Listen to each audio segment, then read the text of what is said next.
أعوذ بالله من الشيطان الرجيم. بسم الله الرحمن الرحيم. إن الحمد لله نحمده ونستعينه ونستغفره ونعوذ بالله من شرور أنفسنا ومن سيئات أعمالنا. من يهده الله فلا مضل له ومن يضلل فلا هادي له. وأشهد أن لا إله إلا الله وحده لا شريك له، وأشهد أن محمدا عبده ورسوله. يا أيها الذين آمنوا اتقوا الله حق تقاته ولا تموتن إلا وأنتم مسلمون. يا أيها الناس اتقوا ربكم الذي خلقكم من نفس واحدة وخلق منها زوجها وبث منهما رجالا كثيرا ونساء، واتقوا الله الذي تساءلون به والأرحام إن الله كان عليكم رقيبا. Barcha galamlarimizni tarbiyalab turuvchi, baribizga da o'zining rizqlarin, o'zining ne'matlarin bizlarga erishtirib turuvchi Allohi Haq Taala ismi bilan boshlaymiz.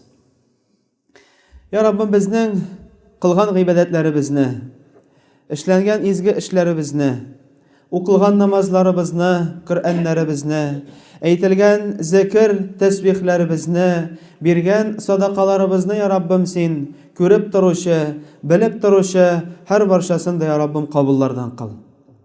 Har barchasini ya Rabbim qiyomat kunlarida izgi amal daftarlarida ko'rarga ya Rabbim nasib et. Ham shu amal daftarlarini qiyomat kunlarida o'ng yoqdan ketiruvin ya Rabbim har barchamizga da nasib eyle. Shusha g'alamlarga, shusha jirliklarga, barliq xalqqa, barliq millatlarga jibarilgan suyukli payg'ambarimizga Muhammad Mustafa sallallohu alayhi va sallamga bizdan aytilgan salavatlarimiz, salamlarimiz borib bersin. Har barchamizning da ushbu jumga kelgan Allohsina da, kishisine de, abilarga da, apalarga da ya Rabbim o'zingning ajr savoblaringni erishtir. Shusha jumgadan so'ng manfaat olib, foyda olib, o'zimizning ishlarimizga, amallarimizga, kundalik bo'l ishli turgan amallarimizga eson-sog' ravishda, xayrli ravishda ruhlanib, hislanib, tullandirib ya Rabbim qaytarib har barchamizga nasib eyle.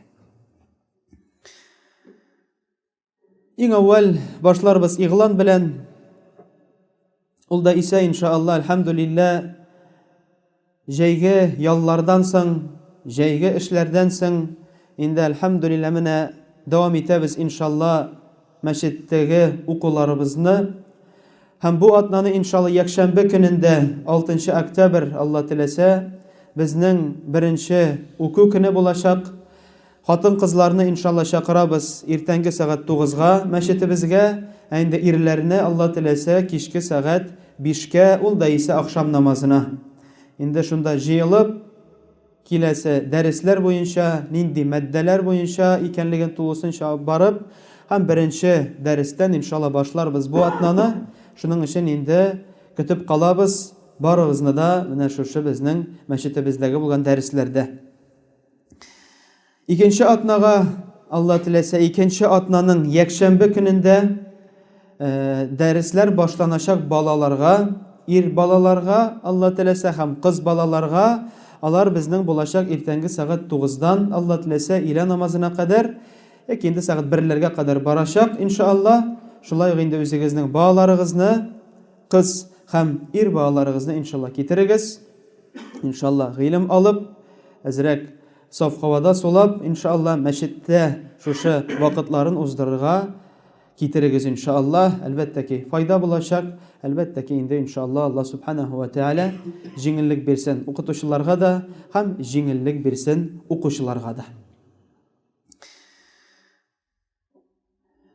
Payg'ambarimiz sallallohu alayhi va sallam o'zining bir hadisida ayta: "Salulloha ilman nafi'a va ta'awwazu billahi min ilmin la yanfa." O Payg'ambarimiz sallallohu alayhi va sallamning hadisi. Ham Payg'ambarimiz ushbu hadisda ayta: "So'rag'izdi Alloh taoladan foydali bo'lgan ilm һәм Аллаһы Тәгаләгә сыйыныгыз, яки сыгыныгыз, Аллаһы Тәгалә ярагайтсын сезне дип, файдалы булмаган, мәнфәгатьле булмаган гыйлемнән. Бу җәмәгать Пәйгамбәрбез саллаллаһу алейхи ва сәлләмнең безгә, һәрберебезгә дә эндәшүе. Аллаһ Пәйгамбәрбез саллаллаһу алейхи ва сәлләм әмер итеп әйтә: "Сәлу, сорагыз. Я Раббым, миңа файдалы гыйлем бир. Я Раббым, миңа мәнфәгатьле һәм дөрес булган, һәм минем көндәлек тормышымда файдалана торган, мине адаштырмый торган, мине саташтырмый торган гыйлем бир" дип Пәйгамбәрбез саллаллаһу алейхи ва сәлләм менә шушындый файда чыгарабыз без менә шу Пәйгамбәрбезнең хәдисеннән. Һәм сорагыз, Аллаһы Тәгаләдән ярагайтсын дип истиаза кылыгыз, шулай бит. Я Раббым, мине ярагайт, мине якын китермә. Сыйыныгыз Аллаһы Тәгаләдән нәрсәдән? Файдасыз булган, мәнфәгатьсез булган, адаштыра торган гыйлемнән.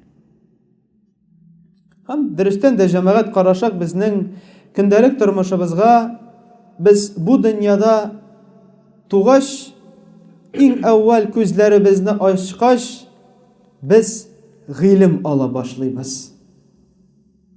Һәм гыйлем алу әлбәттә китерле.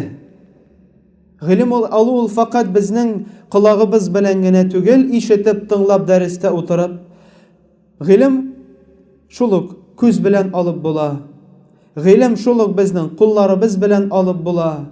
Гыйлем шулай ук безнең борыныбыз белән, колагыбыз белән, хәтта аягыбыз белән без гыйлем ала алабыз. Һәм һәрберсенең үзенең дәрәҗәләре, һәм һәрбер кеше шушы дөньяда яшәп, үзенең тәҗрибәсенә карап, үзенең менә шушы аның янындагы булган кешеләренә карап, аның эшенә, гамәленә карап кеше үсә. Һәм зур дәрәҗәләргә ирешә. Һәм Аллаһ субханаһу ва тәала һәрбер кешегә үзенең бу тормышта үзен табу юлларын җиңеләйтә. Һәм әлбәттә ки кеше бу дөньяда үзен таба. Һәм шушы табу юлын иң әүвәл һәм иң беренче кем күрсәтергә тиеш балага? Әлбәттә ки әти-әни. Күп яшьләребез шушы дөньяда нәрсә эшләргә белмичә, кая барып бәрелмәскә микән, тегендә барырга микән дип йөриләр күпчелек вакытта. Ни сәбәпле? Әти-әни сәбәпле, чөнки әти-әни яки гыйлем өйрәтә һәм ирештерә үзенең булган һөнәрен һәм уйлый, мин нинди, минем улым да шундый булырга тиеш дип. Яки инде үзе белә, үзе тырышсын, үзенә тапшырам мин анарга менә шушы гомерне дип калдыра һәм бала нәрсә эшләргә белми.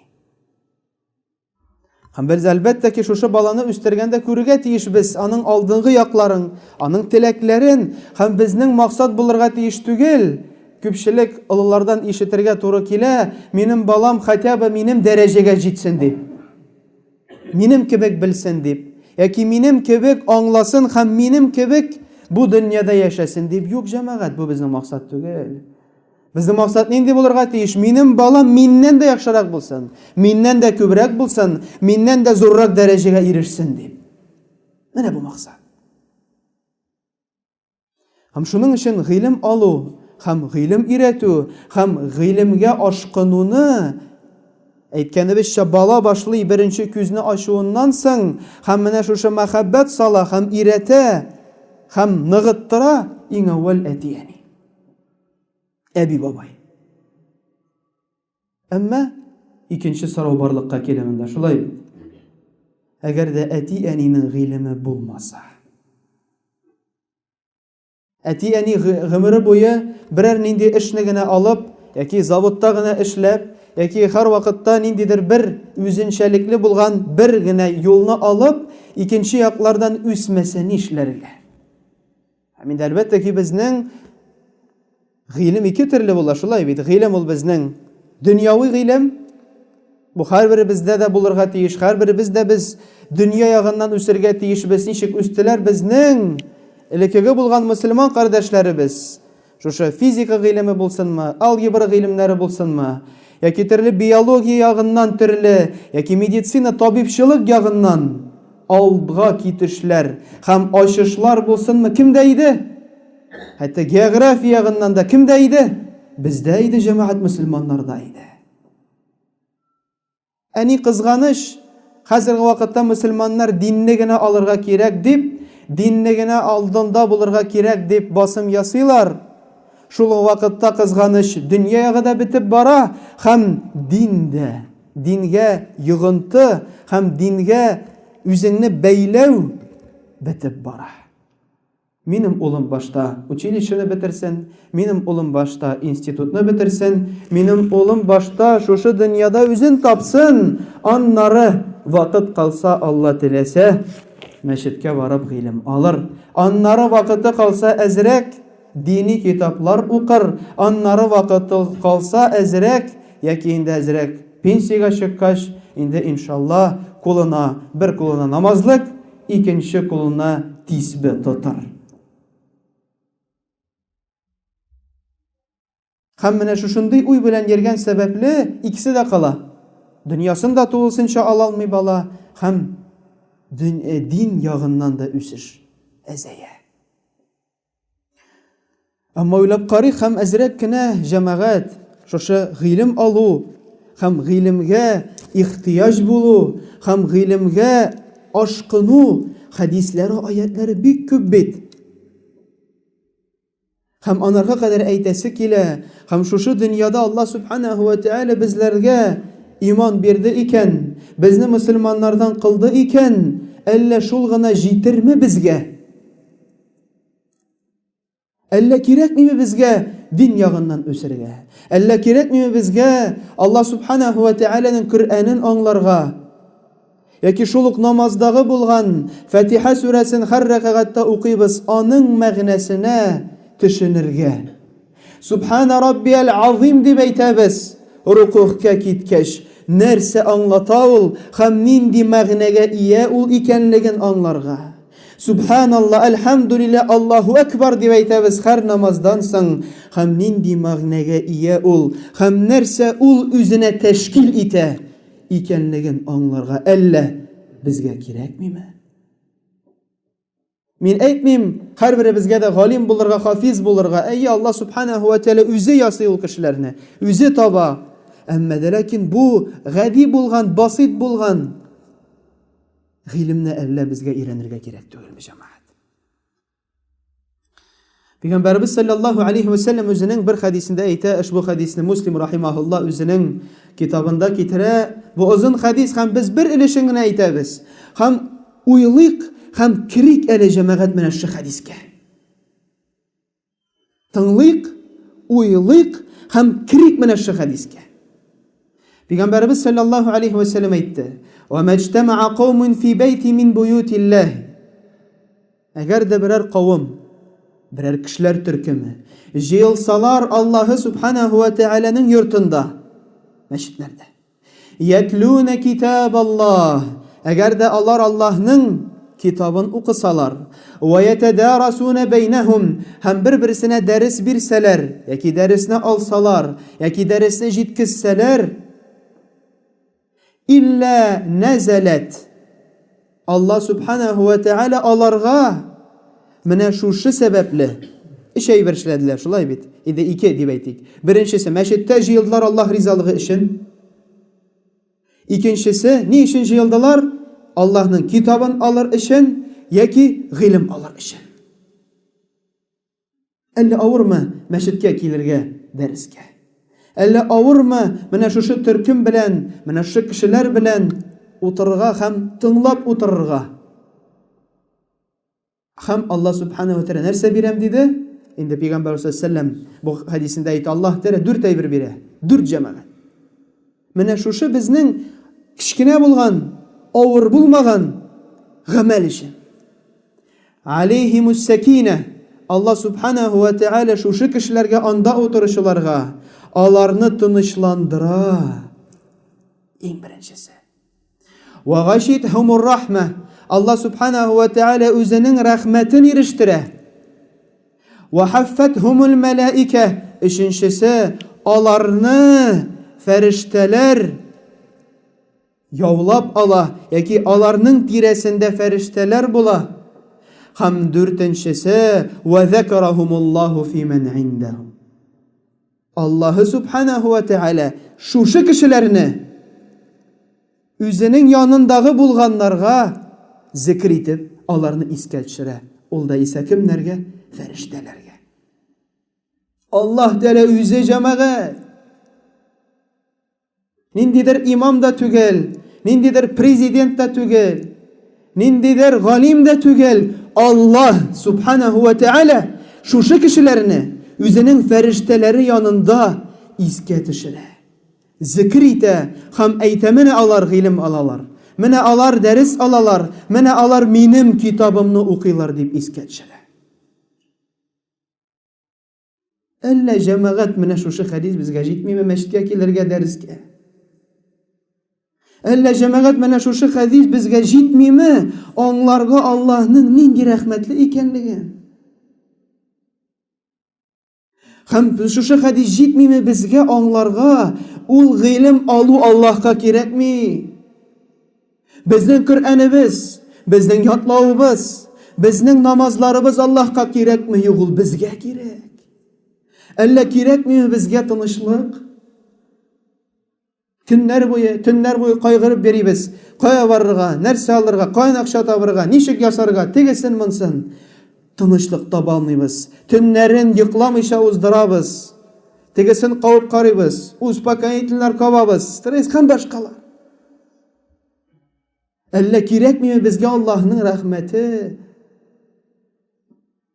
Әллә кирәкме безгә безне фәрештәләр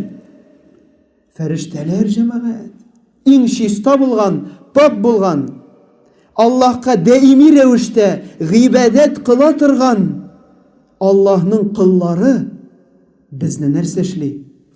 Урап ала. Иншааллаһ, әгәр дә без мәчетләргә килсәк гыйлем алырга. Бу сахih булган хәдис җәмәгать. Ушбу хәдисне Муслим рахимаһуллаһ үзенең китабында китерә. Һәм тагын бер хәдис. Ушбу хәдис Тирмизи рахимаһуллаһ үзенең китабында китерә һәм бу хәдис яхшы. Һәм шулай ук уйланыйк бу хәдис турында җәмәгать. Әлә иннә дөнья мәл'үнә. Дәреслектә ди, белегез ди, дөнья ләгънәттә ди. Мәл'үнун ма фиһа, һәм андагы булган бөтен әйберләрдә ләгънәт астында ди. Илля дә мәгәр. Зикруллаһи ва ма валах. Аллаһы Тәаләне зикр кылу һәм шунарга охшаш булган гамәлләр. Ва алиман ау мутааллим, яки галим, яки гыйлемне алучы кешеләр. Җәмәгать уйлап карыйк. Бу дөньядагы булган барлык әйберләр Аллаһ Тәаләнең ләгънәте астында. Мәлгуне бер нәрсәгә дә ярамый, бер тинемә дә кирәкми. Илля дә мәгәр Аллаһны зикр кылу, Аллаһ субханаһу ва тааляны искә төшерү, яки шунарга була торган охшаш гамәлләр, ул да исә дәрес алу булырмы, зикрләр булырмы, яки Аллаһның гыйбадәтенә, яки ризалыгына китерә торган эшләр, ул да исә кардәшлекне саклаумы, яки әти-әнигә хөрмәт күрсәтүме, һәм шушындый гамәлләр кайсылар Аллаһның ризалыгына ирештерә. Яки галим, кайсысы гыйлем алган кешеләргә гыйлемне җиткезә, яки шушы гыйлемне ала. Кайсысы белән ул үзенә иң әүвәл, үзенең якыннарына, гаиләсенә һәм аның белән бергә яшәүче кешеләренә, халкына һәм дәүләтенә файда китерә шушы гыйлем белән. Менә булар ләгънәт астында түгел җәмәгать. Һәм шуның өчен Аллаһ субханаһу ва тааля Коръәни Кәримдә нәрсә дип әйтә? Ярфа'илләһ, Аллаһы Тәалә күтәрә дәрәҗәт. Дәрәҗәләргә күтәрә кемләрне? Кайсылары Аллаһка иман китерделәр, кайсылары гыйлемне алдылар һәм гыйлемнәр кешегә җиткезделәр. Бармы тагын шушындый аят Коръәни Кәримдә җәмәгать? Изләп карыйк. Аллаһ субханаһу ва тааля дәрәҗәләргә күтәрә кемләрне? Гыйлем ияләрен. Чөнки алар үзләре гыйлем алдылар һәм шушы гыйлемне алар кешеләргә җиткезергә тырыштылар. кешеләрнең күңелләрен ачырга, кешеләрнең күңелләрен ачуга сәбәп булырга, нурлануга сәбәп булырга, кешеләрне бердәмлекне саклауда, кешеләргә һидаяткә бастырырга сәбәп булырга дип тырыштылар. Кемнәр шушы галимнәр, җәмәгать? Һәм хәзерге көнгә 1000 ел үтсә дә, 1000 күбрәк ел үтсә дә, без шушы галимнәрне искә төшерәбез. Шул ук Бухари дип әйтәбез. Кайчан яшәде ул? Шул ук Тирмизи дип әйтәбез. Кайчан яшәде ул? Абу Дауд дип әйтәбез. Кайчан яшәде ул? Абу Ханифа рахимахуллах кайчан яшәде ул? Имам Шафиилар кайчан яшәде ул? Әмма һәрбер гыйлем иясе кешесенең истәлендә яки киштәсендә шу китаплар бар. Көн үтми дөньяда шушы галимнәрне искә төшермичә, җәмәгать. Көн үтми дөньяда шушы галимнәрнең менә санап киткән дәресләрдә булсынмы, хутбәләрдә булсынмы, вәгазьләрдә булсынмы, шушы кешеләрнең исләрен, кешеләрнең исемнәрен искә төшермичә. Әллә бу аңлатмыймы, ничек Аллаһ субханаһу ва тааля аларны күтәрде? Ничек Аллаһ субханаһу ва тааля аларны зурлады? Ни өчен? Чөнки Аллаһ ризалыгы өчен гыйлем алдылар. Чөнки алар кешеләргә Аллаһ ризалыгын өчен дип файда китерергә тырыштылар. Бәлкем малы белән китерә алмаса да, бәлкем ниндидер гамәле белән китерә алмаса да, сүзе белән, дәресе белән, китабы белән кешеләргә файда китергә тырыштылар. Һәм Аллаһ субханаһу ва тааля аларны зурлады. Һәм Аллаһ тааля аларны зурлаган сәбәпле кешеләр арасында да, кешеләр каршында да алар зур дәрәҗәгә ирештеләр. Һәм инде шуның өчен җәмәгать Аллаһ субханаһу ва тааля һәрберебезгә дә гыйлем алырга я Раббым насыйп ит. Һәрберебезгә дә үзебезнең шушы бер генә булган, вакытлыча гына булган һәм вакытлыча гына булган яшьлегебезне кулланып, вакытлыча гына булган зиһенебезне, акылыбызны кулланып гыйлем алырга тырышыйк. Әлхәмдүлилләh мәчетләребез бар. Әлхәмдүлилләh укытучыларыбыз бар. Әлхәмдүлилләh мәдрәсәләребез бар. Ачык, мөмкинчелекләр бар. Фақат атлап кулны менә шулай ачып кирергә генә кирәк һәм утырып нәрсә булса гына да тыңларга кирәк.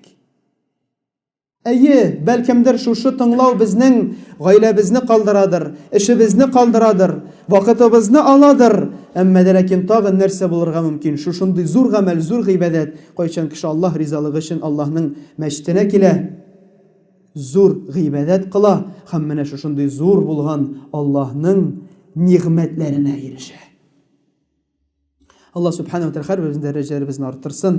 Һәрберебезгә дә я Раббым гыйлемнәребезне арттыр, файдалы гыйлемнәр һәрбарчабызга да бир, я Раббым. Һәрбарчабызны да шу дөньяда яшәгәндә сиңа гына гыйбадәт кылып, синнән гына сорап, сиңа гына сәҗдә кылып, я Рабб, яшәгән насыйп муяссар кыл. Инде менә шу булган файдалы гыйлемнәребезне алып, инде шушы гыйлемнәребезне үзебезнең иң әүвәл үзебезне тугры юлга бастырып, үзебезнең балаларыбызны, гаиләләребезне шушы гыйлемне ирештереп яшәргә, я Раббым, насыйп муяссар кыл. Субханакаллаһумма бихамди, ашһаду ан ла илаха илля ант, астагфирука ва атубу илейһи.